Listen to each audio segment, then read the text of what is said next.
In primetime news this evening, mixed views about the budget presented by the finance minister. Dr. Kevin Blake gets the nod as new commissioner of police. And local government minister hopeful Thai won't hamper the people's business at the KSAMC. Good evening and welcome to primetime news. A special welcome if you're watching on TVJ International in the Cayman Islands and also online at onespotmedia.com. I'm Herman Green. And I'm Janella Precious with a preview of what's to come in business news. Here's Javon Keys.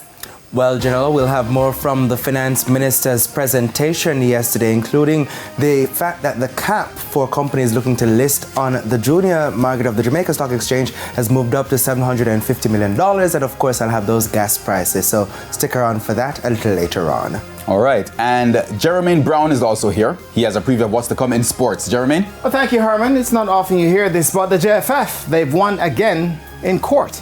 We'll tell you how a bit later on. There's also sports commentary, E-Prime, and weather in this newscast. But before the break, the feedback question. Our feedback question this evening.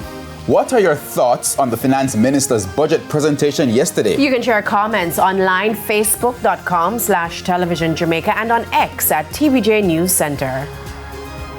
Please stay tuned. Primetime News returns after this break.